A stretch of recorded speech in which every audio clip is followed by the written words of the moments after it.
Happy Sunday, all you Minties. This is the Uncanny Omar from Near Mint Condition, the home of collected editions. And join me today for an advanced look at the latest printing of the Daredevil by Brubaker and Lark Omnibus Volume 1 from Marvel Comics. Let's get started.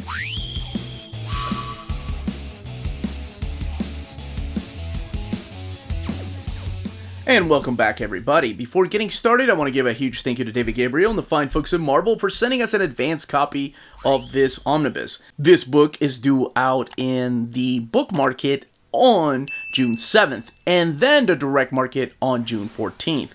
And speaking of direct market, book market, what we're looking at here is the standard edition cover. The one by Drew Jarvik. I hope I can say his name right. I don't think I am. But the one thing I do want you to notice between this and the direct market cover on the left-hand side is the different spine designs that they have. So not only is the cover different, but also the spines, which Marvel does from time to time. And again, the direct market cover on the left-hand side, that one by David Finch, is only available through the direct market. So your local comic book store, places like In Stock Trades, Cheap Graphic Novels, Walt's Comic Shop, Dying Breed Collectors, Organic Price Books, DCBS, places like that. But let's focus back on this. Here we have the standard edition cover. I love this image. This is the same image that they used for the original printing. So that's the next thing we're going to be comparing it to. The original printing. This is the one that came out in 2009, printed in China, and this new printing is printed in Turkey. Right away, I can tell the colors are a little brighter here than they are over here. They're a little more muddled, a little more darker. Immediately you can tell by the smoke or just the color of red on Daredevil himself.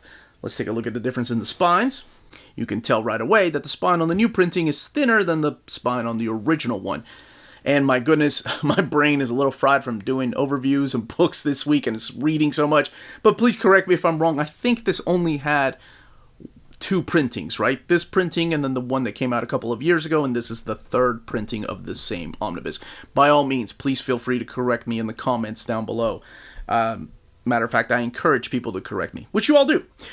So, yes, the thing that has changed here is Daredevil, the Man Without Fear, is a little bit smaller here, well, a lot bit smaller, really, than this right here, Daredevil. Brubaker Lark Guadiano, Volume 1, the same image, but different in the direct market. The back of the book, this seems to have... It's interesting what they choose to make bigger. This font right here is bigger.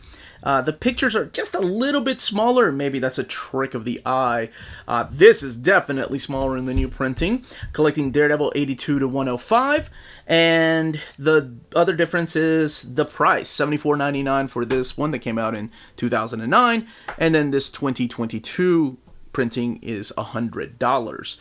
Underneath the dust jacket, again, this being the original printing, you have this old school look to it.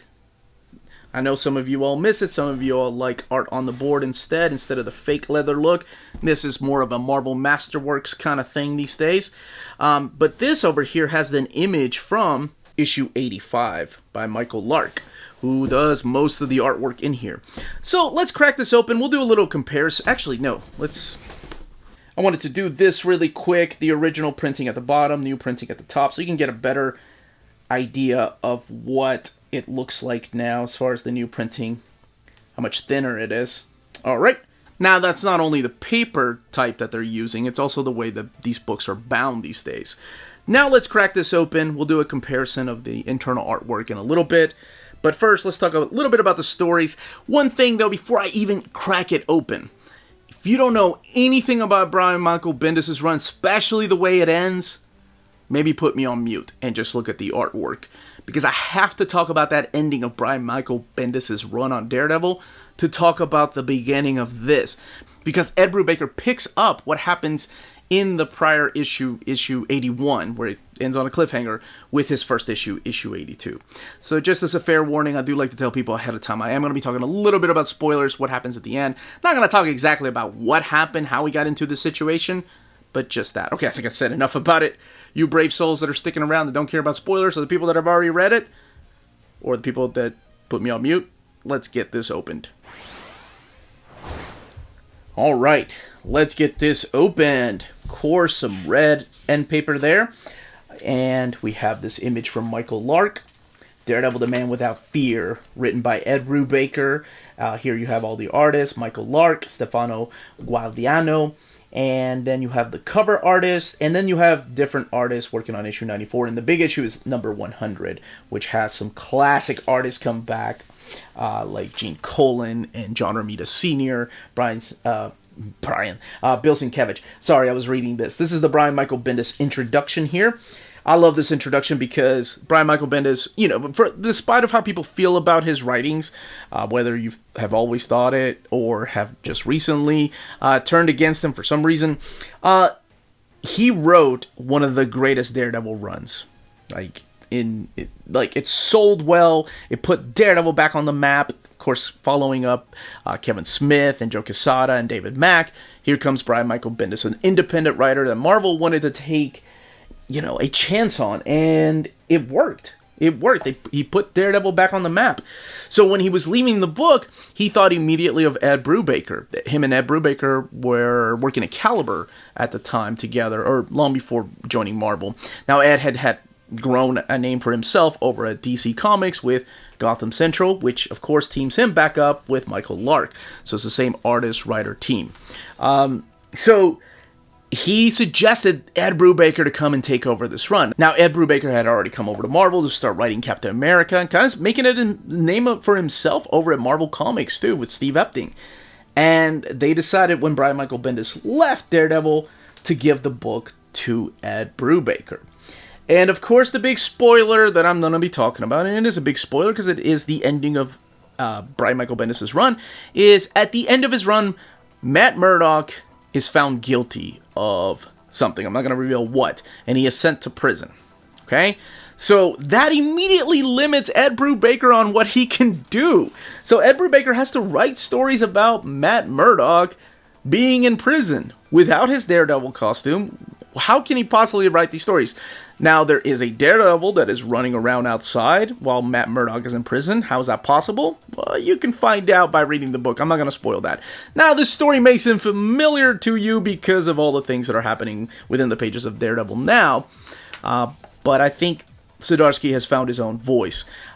So, Brubaker came in and said, I got this. As a matter of fact, all those years before the first omnibus came out, the first printing in 2009, I thought that was such a prick move of Bendis to do. I'm leaving the book. Here's Matt. He's in prison. Have fun, next writer. But it was because Ed Brubaker asked him to leave Matt in prison, and he'll figure out a way to get him out. Of course he does. Immediately, I fell in love with his writing. He brings back characters like Becky from his past and some villains. This does collect issues 82 to 105, so you have the first 24 issues of his run, the next omnibus. There is no announcement yet whether there's going to be a reprint or not. Does collect the following 17 issues plus I think it's a giant size or an annual. But yes, this is the same team that did and had worked before on books like Gotham Central. And now they are showing their talents here in Daredevil. And it's broken down by two big storylines, and each of those storylines are broken down by several issues. So you have the first story arc in here, which is one of my favorite Daredevil stories. As a matter of fact, if I ever do well, of course I will, where to start reading Daredevil, I think it's a great place to start reading Daredevil because he's such a dark character during this time, and he's found in a dark place of his life where everything has just betrayed him and given up on him. And that is the Devil in Cell Block D. So that's the first story arc. And then we do have a next story arc, which is just one issue, which kind of spoils what happens, so I'm not going to give the name of that one. The Devil Takes a Ride, the Devil His Due, and then the final story arc in here is Without Fear. Without Fear, I think, is an excellent story because it reunites a lot of classic artists that have drawn Daredevil with the character. So yes, we find Daredevil rotting away in prison, just kind of giving up on everything. Meanwhile, like I mentioned a little bit earlier, we do have a Daredevil in Hell's Kitchen. So somebody is dressing like Daredevil. It's all revealed here. There's, what is that, Dakota North, I think? Yes. There is a funeral, there's betrayal, and of course there's all these characters that just show up in prison. Apparently this prison is really easy to get into. but it puts Matt up against all these people that he's fought against as Daredevil.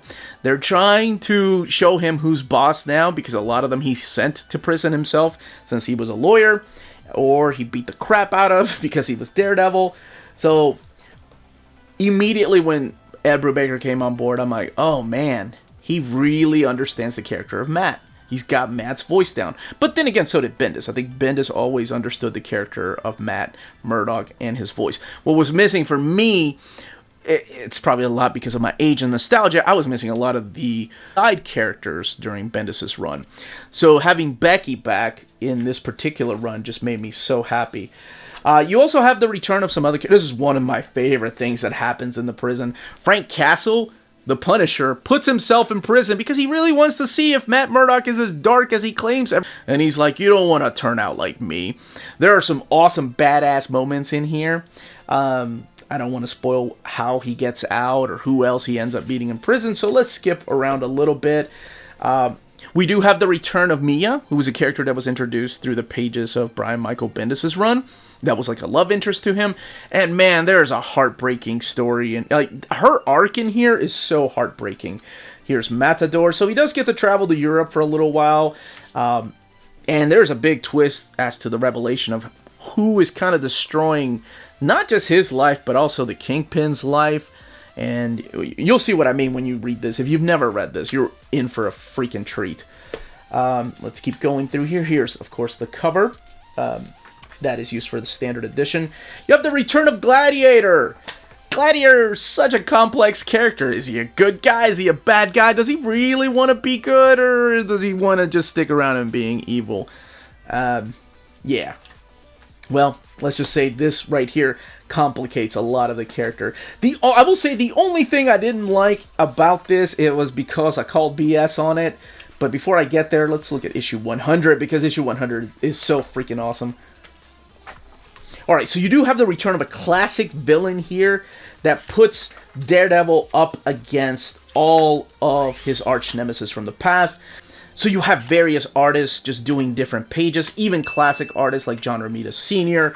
Love seeing him here, or Gene Colan right here, and then of course Bill Sienkiewicz. So you have all these classic artists coming and doing their version of Daredevil within the same story. Brian Michael Bendis did the exact same thing with, I think it was his last issue, but I thought it was great. Now, the one thing I called BS on is right here. This storyline with the Wrecker versus Ox.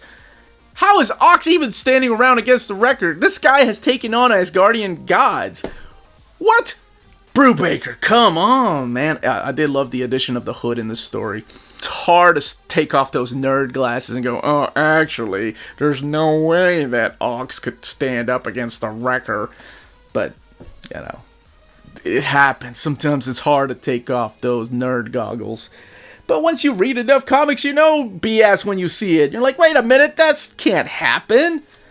And like I said, I do love the addition of the hood. I'm not going to reveal what happens after that, though. Let's look at some of these variant covers. It's also important to note, here, let's go back a little bit, that during this time, Civil War happened. So remember when I said there's a Daredevil running around, but it's not Matt Murdock?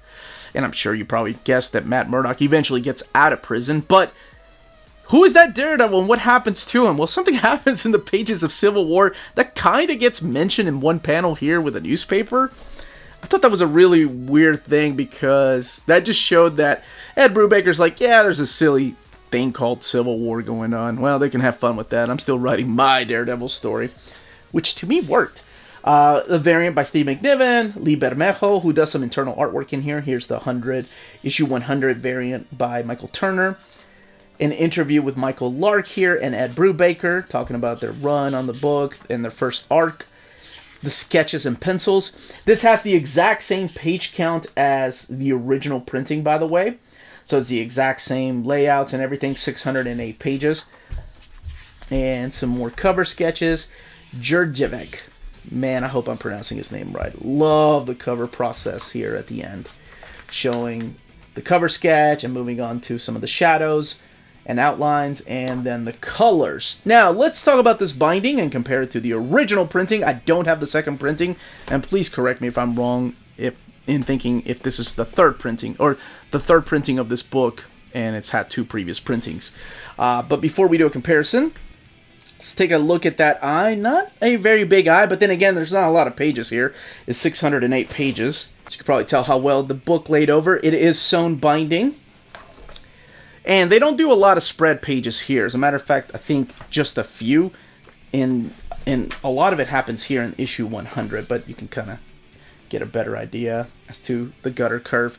Now, comparing it to the first printing, again, printed in 2009.